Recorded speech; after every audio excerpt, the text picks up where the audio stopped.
I think we often mistake people's like work style for having the same principles or having the same values. And you may have some that overlap, right? Like the way that you show up to work, the way that you work. But I actually think if you can do hiring right and your core values are really about mindset and about a growth culture, ideally, actually, the way that people work is very different. And while that can create more conflict.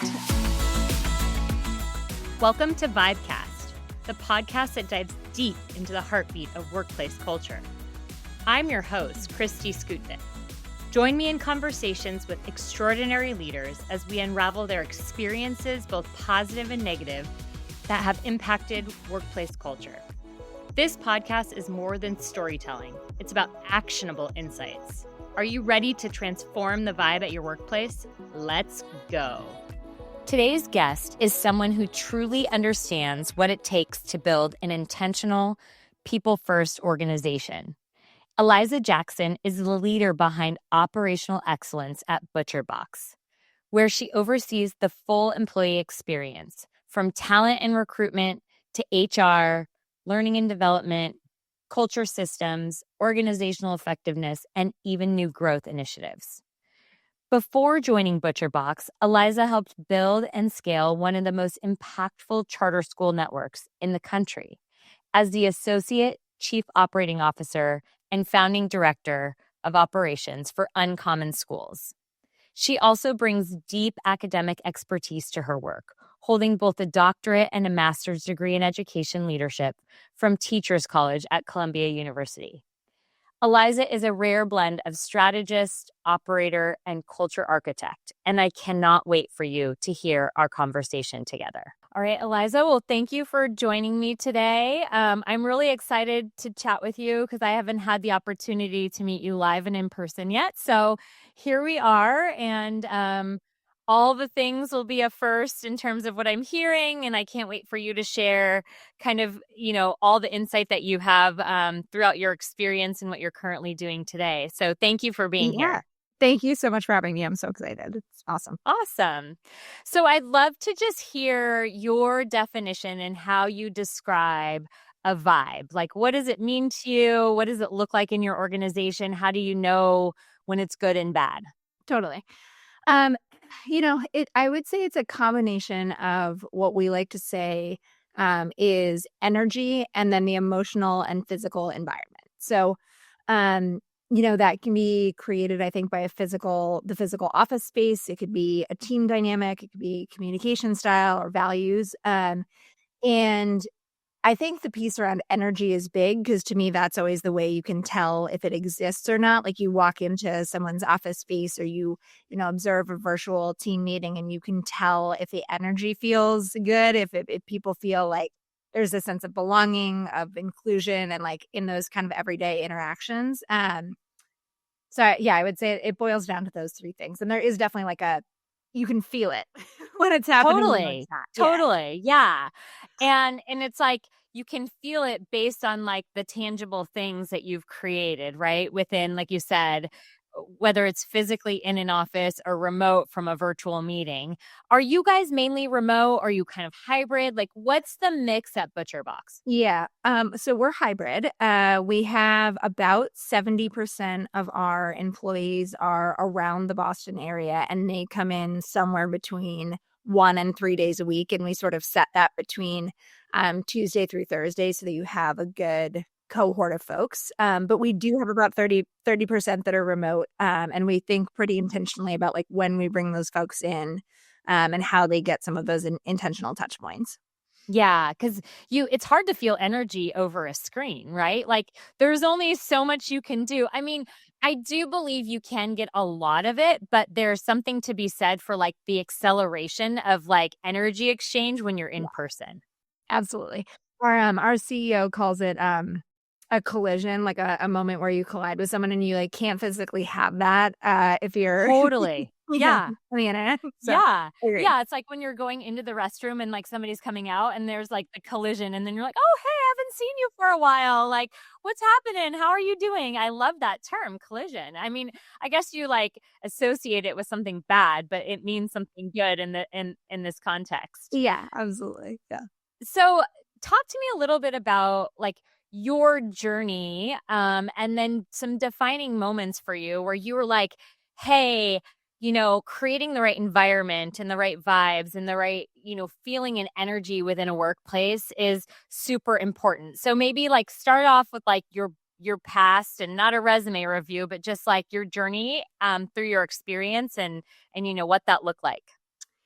Yeah, so I have had a non-linear path. I'll give you the highlights and some of the defining moments, and you can tell me if there are things that are interesting there. But I started my career in finance. I worked at Bloomberg. I was an analyst right out of college, and then worked in their sales team.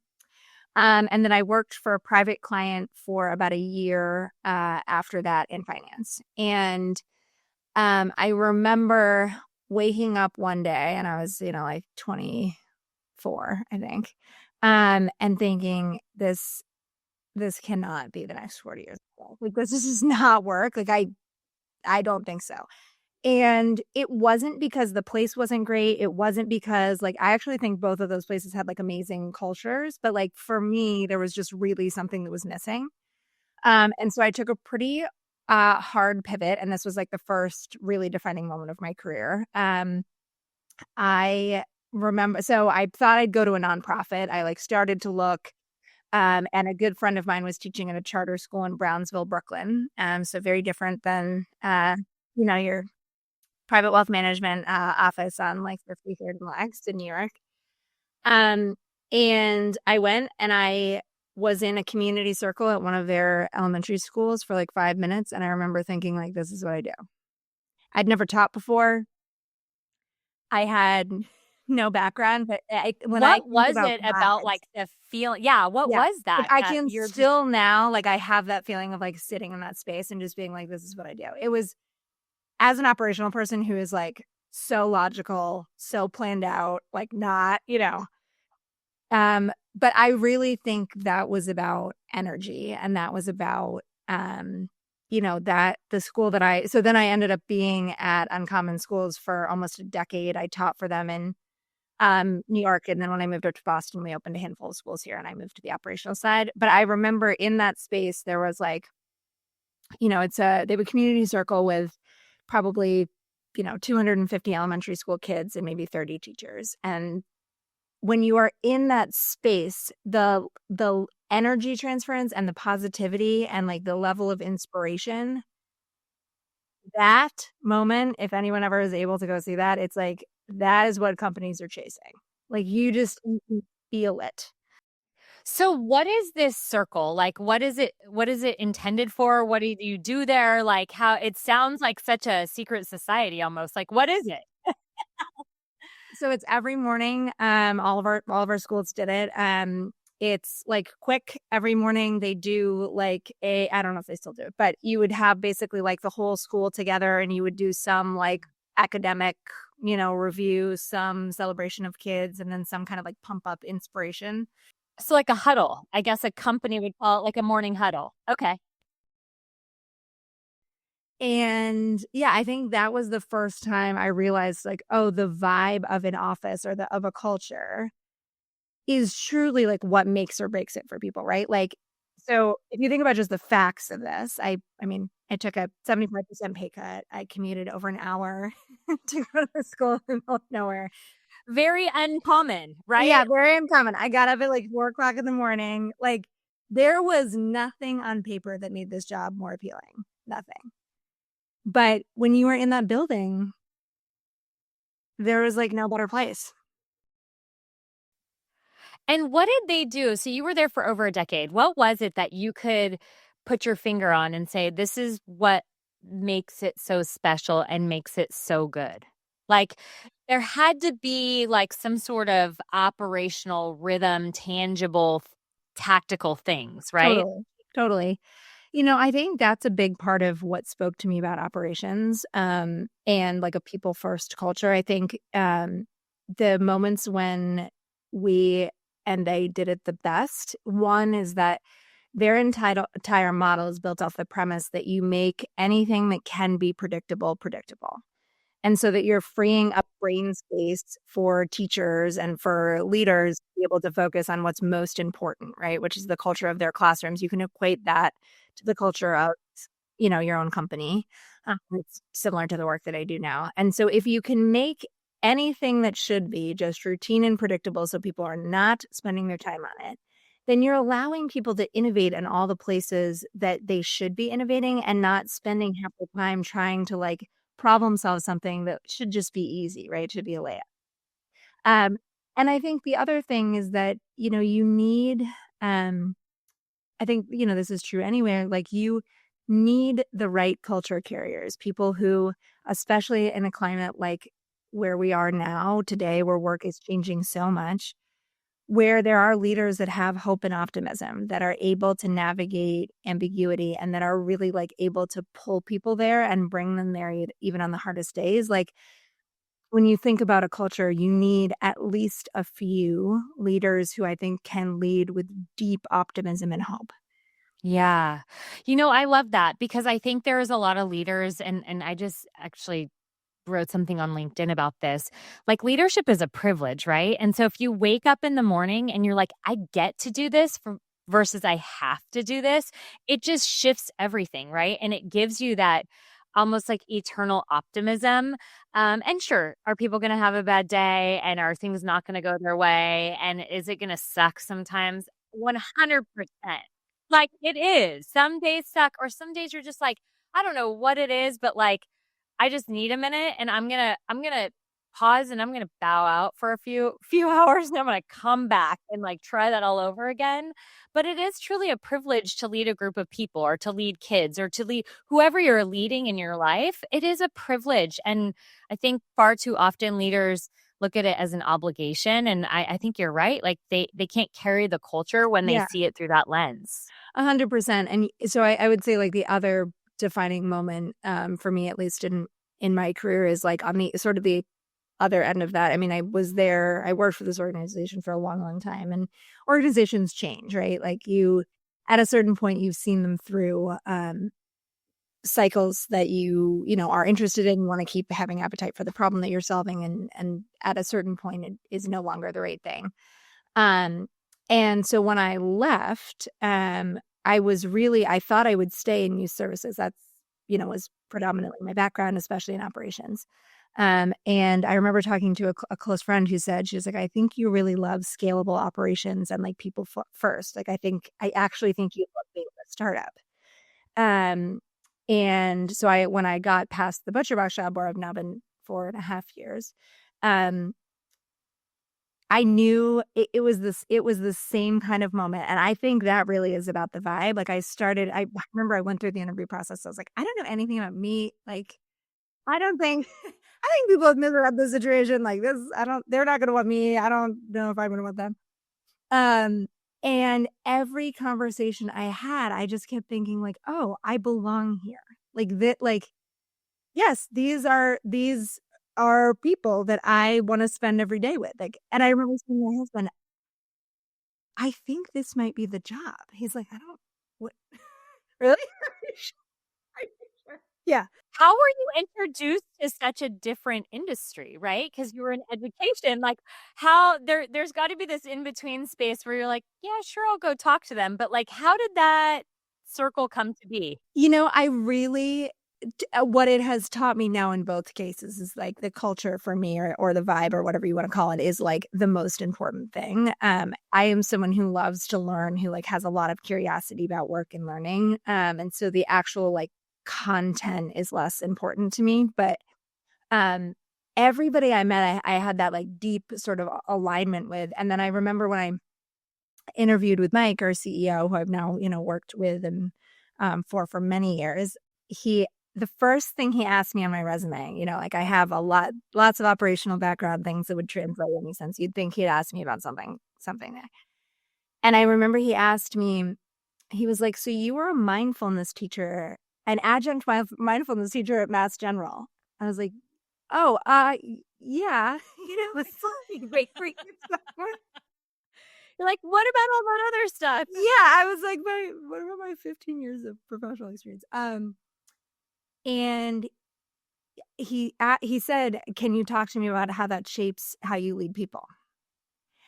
And he was spot on, right? I mean, that's so much of it, right? If you care, and he and I have really connected on that. That's been a big part of our co-leadership and what I think works for us as I'm in a COO seat, but CEO, chief people officer, whatever it is, like those roles are really, you have to be so aligned. And I think there was a lot of shared principles that we had around what it meant to put people first. Cause, you can say it, but it's different when you're on the 100%. ground. Yeah, when you've practiced it. Yeah.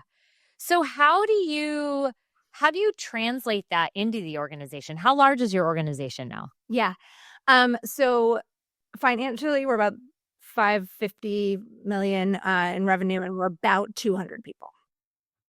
So we have one note is that we have an interesting model where we, in our supply chain, we have uh, some large key partners where we outsource and work really closely with them, which is why we keep our employee count pretty low. Yeah. Yeah. Yeah. Which is also something interesting maybe we could talk about is like how to pick a partner, right? So because that is like a marriage in business. And you want to make sure that there's cultural alignment there because if there isn't, you could see how you could easily misstep. So, but let's first talk about like from an organizational standpoint, and when you started, were you roughly around what number employee count?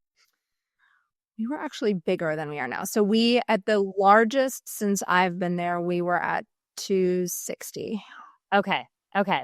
So how do you maintain culture? How do you, even in times that like a downturn time, how do you make sure that you create an environment? Like, what do you guys do to make sure that what you and Mike believe transcends to the rest of the organization and is actually practiced? Yeah. A couple of things. So one, I would say our core values are not just hanging on the walls. We've had the same core values since pretty much the inception of ButcherBox. His chief of staff at the time and Mike are the ones that wrote them. And my team, I would say, has done a lot of work to operationalize them in the sense that we have a rubric that we use. We use it in performance reviews. We use it in quarterly feedback. We use it. It is everywhere. We have all of our awards are tied to it. And it's very clear through examples and through trainings in L&D, like what they look like in practice and what they do not. And it's true in our interview process as well. Every person who goes through the pipeline, every single person who interviews them has a set of core values questions so that we can level set across one another. And so one, I think that's really, really clear. Like just saying to folks, what does it mean to be an employee of this organization? And like, how do we expect you to show up with one another? That really matters. And then the second I would say is taking a little bit from Mike's language is we hire people that we trust and then we let them work in ways that work for them. I have no interest in micromanaging your calendar. I don't care if you want to like go do something on Friday. You don't need to tell me. I would like to hire the kind of employee who I know that they're showing up and giving it their best, and so that we can then design a life that works for them and has great intentionality. And so I think the third is that with those two, if you're hiring people that you're really clear on what their values are and their principles, and then you are trying your best to keep them happy and give them real autonomy, which people want. What you see is that there is a very, very close, authentic community that exists. People have deep friendships here and like know each other really well, and have a deep sense of belonging. Yeah. Yeah. Okay, so in practice, like how do you make sure that you can give that autonomy and trust, right? Like operationally, are there certain foundational things like you were talking about, like make what can be predictable. So like how do you do that? Because it's one thing to hire somebody from the outside and be like, I trust you. I want you to design a lifestyle that works for you and the quality of life is super important. But like then like the work has to get done and the business has to run and there's certain financial things that have to Makes sense. So how do you integrate those two? Because I think that's the intersection that sometimes gets really messy. Totally. And what I will say is like our people grind. Like they work really hard. This is not an easy business. We are privately held and we bootstrap, so we take no outside funding. And so what's wonderful about that is I think we have real autonomy to try different things and to take risks and like to experiment and to innovate. That part is amazing. And it means like no one is coming to bail you out. So you got to make it work. Yeah. But so to your question, I think it's twofold. One is getting really, really tight on the right onboarding plan. I think the most successful employees that we've seen have the right kind of onboarding that is one part, systems, tools, jobs, and one part cultural. So we lean heavily on the piece around like what are the relationships you need to develop, who do you need to learn from, like who do you shadow. And then the second is, well, the other two, one is around feedback. So we're like a very heavy feedback culture. We do a ton of feedback training. We practice it upwards, downwards, 360. And to me, that is such an important part of healthy culture, is being able to have conflict and being able to address it quickly if something comes up, versus, like letting it linger. And the last is that we have a large coaching culture. So we partner really heavily with BetterUp, and I'm happy to talk more about that if that's helpful. And so every employee has access to a coach outside of our organization. And so the expectation around like you doing your own identity work and learning how to show up well as part of a community is real, and expected. And then the last thing I'll just say is like, you're not going to get this 100% of the time. And so when there is someone who is not the right fit, it also means you have to make the hard call. And we don't shy away from that. And that part's never fun, but you really have to hold it to be true on both ends. Right, right. Wow, that's pretty cool about every person has a coach. So how did that has that been within the organization for a long time? Like, what's been the feedback on that? How do people, I mean, that's really cool. Yeah. I always like joke that I'm not actually just here to plug BetterUp. I promise. I just love working with them. They are, when you ask about like really amazing partners, like they have been just an unbelievable partner for us for several years. So I would say it goes back to this idea that because we're privately held, and I think Mike and I are very aligned in terms of our principles. He and I both care deeply about learning and development and about customized learning plans. Like that's something that we talked about during my interview process. It was a big part of I think why he hired me, because I have a background in L&D. And when I would say within my first year, I wanted to try a coaching for all solution. So this was like 4 years ago. And as you can imagine, either at the executive coach level, it's really expensive, or you can't quite get the right number of coaches. You want good diversity of coaching. And so yes, BetterUp was in like their early stages. And so I came to Mike and I said, I really want to try this. Like, this is a big swing if it's not right. Yeah. Oops. Not great. But we can have a different conversation then. I really do want to try it. And I gave him a decent business case on it. But that's the fun part about working here, is he was like, all right, do it, shoot your shot. If you're wrong, you're wrong. And yeah, they've been our partner for 4 years. Like, they've evolved a lot. We've evolved a lot. And I think we've really been able to grow together, which has been super fun. Yeah. And what are some of the success stories? Like, how do you know it continues? Because I imagine some of it's confidential too, right? So how do you know it's been successful? Like, what does that look like? What's a success story you can share with us? I would love to know.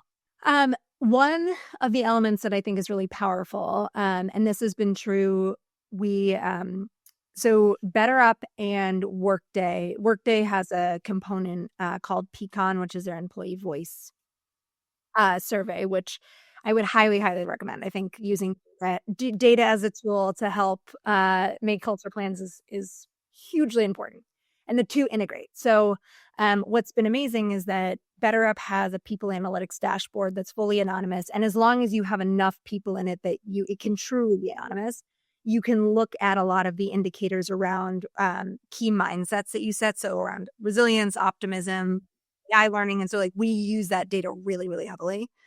And that's been amazing. You can meet with your like analytics rep or your account manager and go through it and make plans. And it's been awesome to have a thought partner. And then the second I would say, and to the success story pieces, our people love it. It comes up in like every survey. Folks feel like they're getting better. And I remember the first indicator that I had that it was starting to work. An employee that I was coaching came to me, and we were supposed to meet. And he emailed me and he was like, I still want to meet, but I met with my manager and had a hard conversation. And I want to meet with my BetterUp coach before I talk to you because I would like to come with a plan. And I was like, okay, this is going to work. And so I think the people who use it and it really works, they are using, their manager, their coach, they're using our people I've seen in conjunction with each other to get what they need. And to me, there's power in that because your manager shouldn't have to hold it all. That's agree. And I think that's part of why people feel like leadership is an obligation, like I was saying earlier, is because they're like, I'm not equipped to be all things to all people. And most leaders now are also doers. And so they're not just sitting in this leadership seat waiting to like coach their people. They're doing work too. And they're like, okay, switch it off, switch it on, switch it off, switch it on. Like what tools and resources levers do I have to pull? And I didn't go to school for psychology. And so now what? I mean, some of the manager data that they show, BetterUp has so many clients at this point that their labs component is also incredibly helpful to think about macro trends. They really have invested in research. And one of the data points that they shared with us probably 6 months ago is just this, you can sort of look at this line of like manager satisfaction and what employees want from their manager. Now the two are basically directly opposite. Yeah. And so to your point, I think it's really hard to be a manager right now. It's really hard. Even if you love the job and want to do it and feel like it's a great privilege, like people are having a hard time. They are. Yeah. And there's a lot of needs, right? Like yeah. So that's what I'm seeing is like, and I'll have leaders come to me and be like, I don't think I should talk to them about this in the workplace. And I'm like, I get that. And like, I think you just don't want to talk about it because you're uncomfortable with it. But like, there's really nothing, if you are truly authentically, you care, there's really not much you can say wrong. No. At least take a crack at it, right? Yeah. Yeah, if you're saying it with like a pure heart and good intentions, I really don't believe that you can say something wrong. Illegal, right? And honestly, like we try, or not always perfectly, but one of our core values is around relentless improvement. And so if you do it wrong, apologize and try to do it differently, Totally. Like, let's just be human for a second. Like, strip the like environment that we're in. Like, if you were my friend, what would I say to you? Exactly. How would I do this? How would I go about this? If I were wrong, what would I do? Yeah, I love that. Totally. Okay, so I imagine with this like kind of relentless culture too, and like very intentional ways of being and doing things that people probably self-select out. If they enter in and maybe there was a mishire, they probably are like, wow, this isn't for me, because you're very pointed in your approach to doing things. Yeah, and I think that has shifted. We did a lot of work around that over the last couple of years to just be really clear about what the bar is, to be clear about what is expected. And then I think with that level of clarity, you can let people have more autonomy. And so in the beginning, you saw sort of like less self-selecting out because ButcherBox is like a really wonderful place to work. People are very happy. They love working mostly. The work is interesting. And now that I think we've gotten really tight around that, you do see that, which is like, if it doesn't feel like the right fit, people are more willing to say like, I don't think this is quite it. And what we try to do is that like that's okay, right? We have all made mistakes, and someone who might have been an amazing fit for 6 years may not have appetite for the next phase of what this is. And that's okay too. That doesn't have to mean that the time and the service that you gave to the organization wasn't valuable and there Mhm. isn't a ton of respect there. Like, Mhm.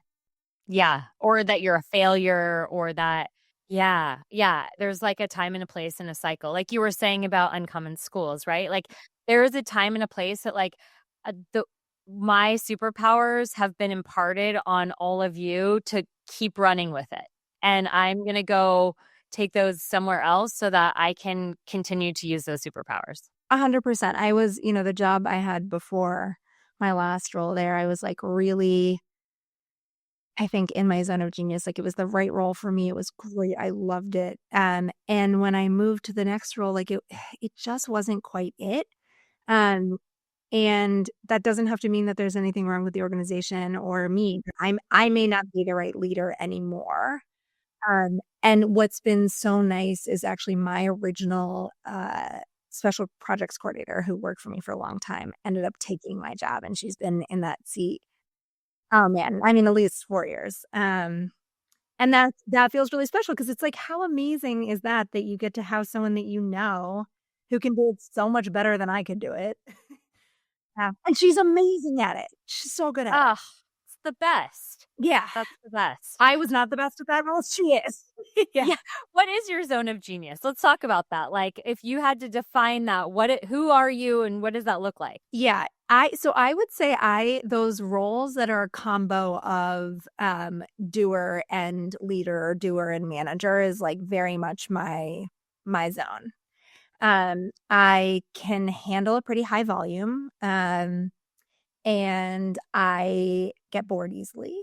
So I like the combo nature of like managing a mid-sized team, of doing individual contributor work and being able to like take on new teams and domains that I don't know as well. I think that part of me is kind of like always a learner. Like I like to be like a little in over my head. Um and which like it would be great if I wasn't like that. Your Uh husband's like, no, excuse me. truly. I'm always like, "But do you think I'll ever be different than this?" And I he's like, know. "Let me I'm know. with you. Let I'm me with you know." on that. I'm like, this is what you married. This is Yeah, I'm me. like, "You won't. It's like this." Um, but, on the flip side, that means that something where we're building and growing something new, I'm really good at. I am horrible when something is in steady state and wants to like, getting from good to great, I'm really bad at. I make mistakes. I cannot see excellence at that level. Uh, so what's been really fun is I think two of my VPs who run teams, pretty broad teams, they are exceptional at that. So the pairing is good because we can kind of like figure out where one of us is needed and trade off. Yeah. Yeah. That's really important in an organization is like to complement your skills so that you can rely on those other people, right? And then they feel empowered to do the things that not that you can't do them, but like it's just not how you're designed to run.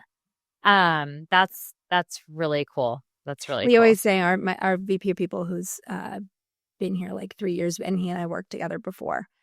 He's amazing, John. And I always say to him, if some things we're like getting a little sick, I'm like, yes, but you are so much clearer than I am. Can you please tell this person because it's not landing. And he'll always joke. He's like, yeah, they just don't speak Eliza. I got it.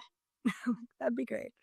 But I think that speaks to diversity of team. Like you really don't want all the same personality. You don't want the same set of skills. You don't see blind spots if you're Mhm. all working in the same way. Not at all. Okay, so that brings up a good point though, because I think there's this confusion between having a staff that's aligned and living out the core values and then diversity, right? So like how it's like people can't wrap their head around like, but I have to just hire a bunch of me if I want people aligned with those core values. And that's a great point to say no, there's plenty of people rallied around the core values that you guys have, and their superpowers look very different, and how those like intentions are rolled out into the organization are different. 100%.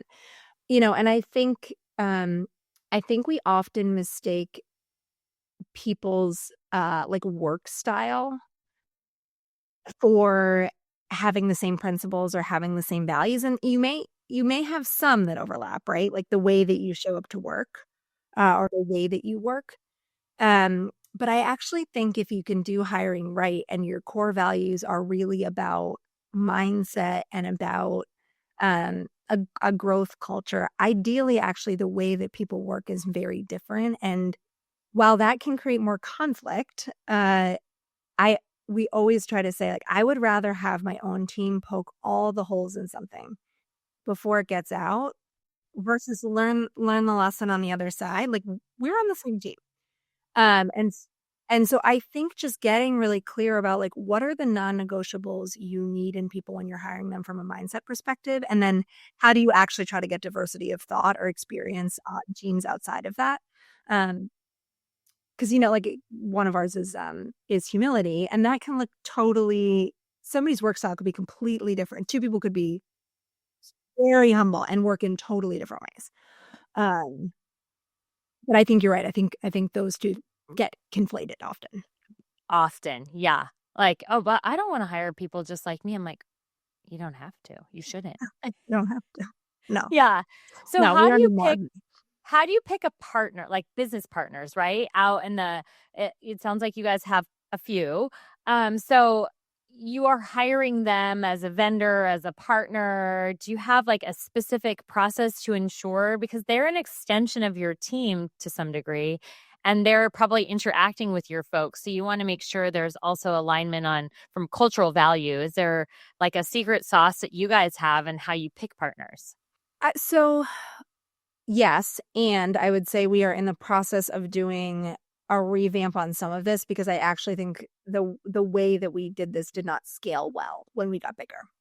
So in the early days, I think we were very clear on the core values. We were very clear in an RFP process as we vetted folks, and they were often working directly with the leaders um, to sign on to these partnerships. And so you didn't need a ton of process because you were essentially like they were clear on what the core values were and like our business goals, and then you were working directly with someone who modeled those, and so it was pretty clear. And so we had a version of an RFP process that last year we felt like as it trickled down and vendors were getting brought on multiple levels down from executives, one, there wasn't great alignment around like how our tech stack and our vendors like worked together. And then two, there wasn't a great like ongoing management program of them to make sure that they continued to live to our standards because, we have a lot now. And so a woman on my team who runs social and environmental responsibility has done a ton of work on this. And we have just started putting all of our vendors through this, which is a combination of alignment to our values and our mission. Yeah, I can take no credit for this work. But she, one, I think it's clear now. And so that doesn't necessarily mean that every partner is going to want to live to those standards, but at least we can make a decision based on what we see with real clarity about like, where are we willing to compromise and where are we not? And for some of our vendors, that also means like, we're going to work on a plan over the next couple of years to get some of the pieces in line with Sure. Yeah. Yeah. I mean, I'll say it personally, like I'm not for everyone. Right. And when I talk to prospective clients, like I'll say that too. There's lots of people like me out there. I mean, not like me, but that have the skill set that I do. Right. And that's okay because I want to make sure, just like picking a partner in a business, just like picking a partner in life, I want to make sure this is going to work, right? And we're going to see eye to eye on some things, and we're going to make sure that like we can give feedback and coaching and be open and honest with one another and be our true selves to make this like the best for both, because why are we going to be miserable? 100%. And I actually think that's why the partnership with BetterUp has been able to continue for 4 years when both organizations have been through a lot of change. because from a principal level, when we brought them on, I felt very aligned to who they were as leaders and who they were in terms of like their culture building work. And so we've had hard conversations in the last 4.5 years, of course. Uh, but at the core, we have the same set of values around what it means to be partners to one another. Um, and so I think then that allows it to pull through. And so being able to scale that is, to me, really like an operational exercise. Yeah, yeah. So as I think I heard you say at the beginning, you're moving into the COO role. Is that what I heard you say? Okay, congratulations. It's awesome. Um, so as you kind of move on to that role, what do you see as like the core things that need to happen, maybe trending wise out in the marketplace, maybe trending within the organization that are new and different, or maybe it's just like back to the basics. I don't know, that you're like really excited about within ButcherBox. Yeah. I've been in this kind of hybrid people and administrative role for the last 2.5 years, I think, which I think has been like a really good learning ramp for some of the work that I'm going to take on next. But I think from a people and culture standpoint, and then there's some other trends. The role of technology, and I know obviously everyone's going to say AI, certainly. But I think that this piece around people and the digital experience really becoming one core area of the business is going to radically shape people leaders' profiles, how they lead. And I see more and more, a great example of this is at Moderna. The chief people officer there is also the digital officer. And I think we're starting to see much more of that, right? Like, I don't know that you can sit in the people seat and not be advancing in your own technological leadership, uh, because the combination is really significant. And from an operational standpoint, I think the tech stack and the way we're thinking about integration there and how that then sets your people up to be faster, to be better automated, to have the right tools is huge. It's My opinion is like this is a big defining moment for folks, whether it's from a tariff perspective or a technology standpoint. There's just a lot of pressure on businesses. And the businesses that are going to try to rethink their model and think about like what is the best way to future proof Yeah. is what's required. Yeah.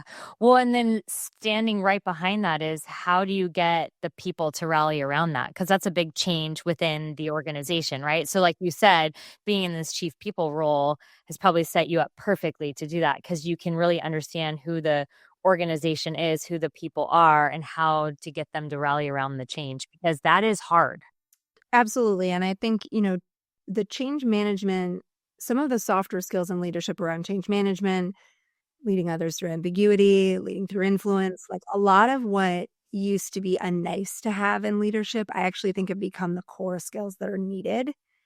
And that is hard for people because that's a big change. It was happening slowly, but then I think you sort of hit this inflection point, and now you have to be able to lead people through change.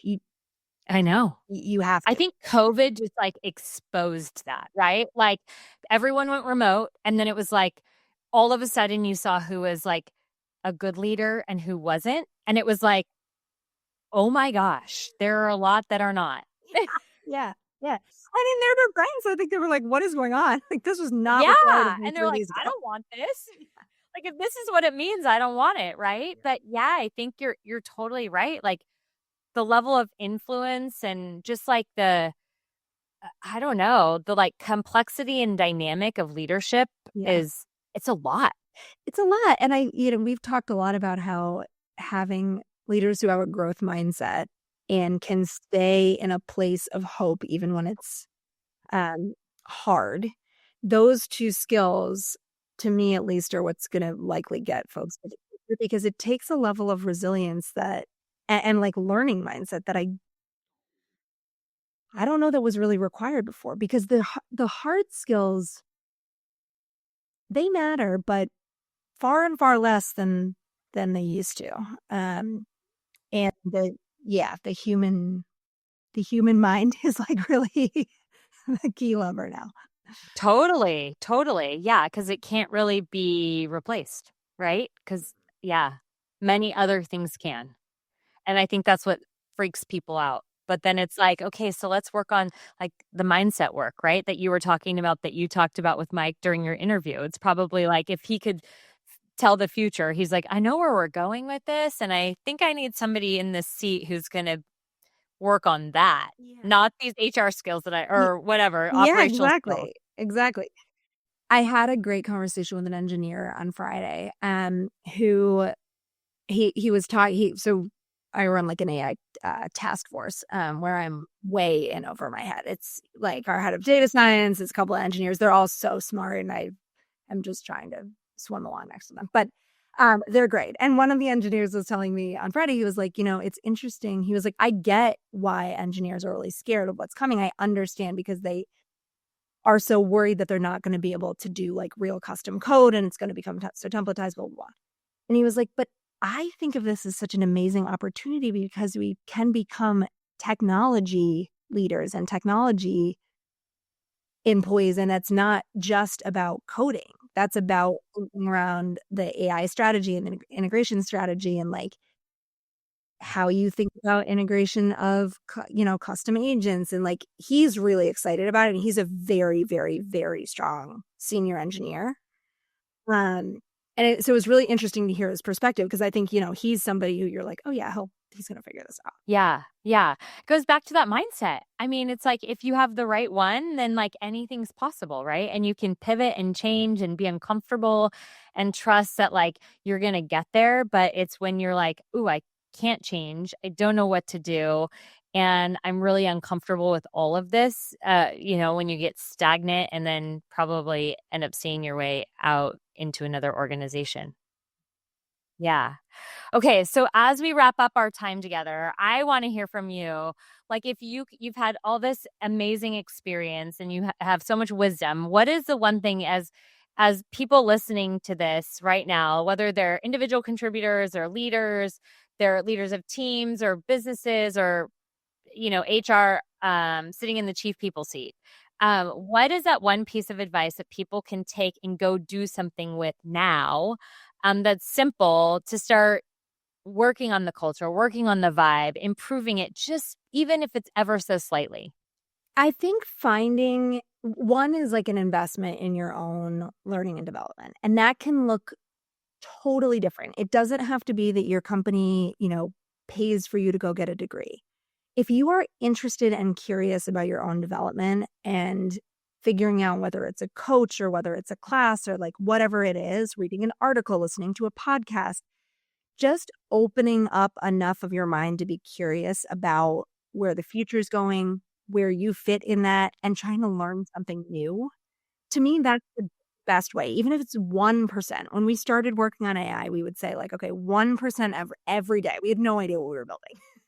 Um, and so we would just commit to that as a group. We would go, like I would be in a super technical YouTube video, like watching away. And I think that just helps open your mind, and other people see it. Vibes and culture can change one person at a time. If you've ever seen an amazing leader who people just want to follow, that person doesn't have to be the most senior, don't have to have the biggest reach, but it's their energy and their attitude and their curiosity that allows them to want other people want to follow them. And so I think remembering that like your energy and your own curiosity and optimism has a really big impact on people around you. And so like leaning.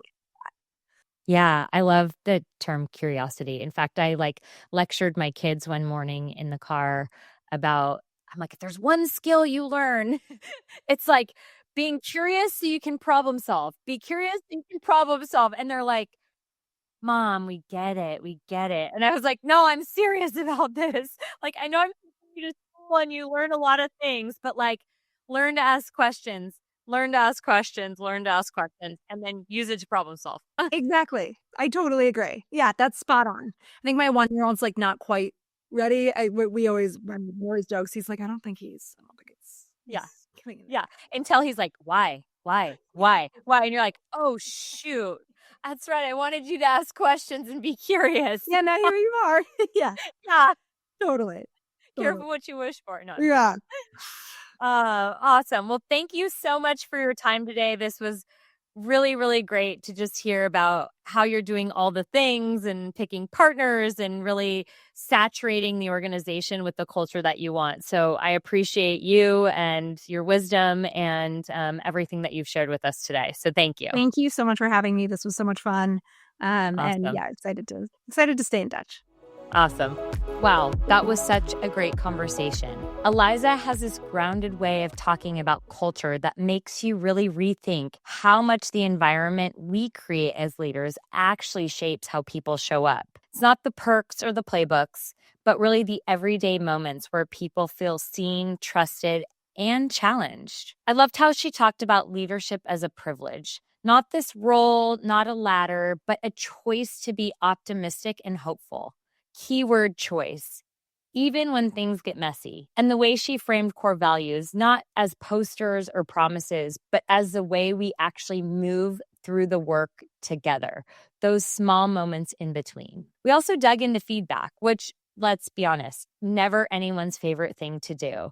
But she really made it feel tangible, like it's simply part of caring for a culture and keeping it honest and healthy. And her point about technology, so spot on. Tools should make the people experience better, not heavier. Truly, the theme I kept hearing underneath everything was curiosity, staying open, letting yourself grow and stretch, even when it's uncomfortable, and surrounding yourself with people who think differently, because that's where the best ideas live. Eliza also reminded us of how much partnerships matter. Who you choose to work with says a lot about what you're building. And navigating change, that takes leaders who can stay steady, even when the ground is shifting. So with that, stay curious, stay courageous, and keep vibing, my friends. If this episode inspired you and you want to see how you can take the next step to creating a better vibe within your organization, I'd love for you to download our complimentary 75 Vibes worksheet.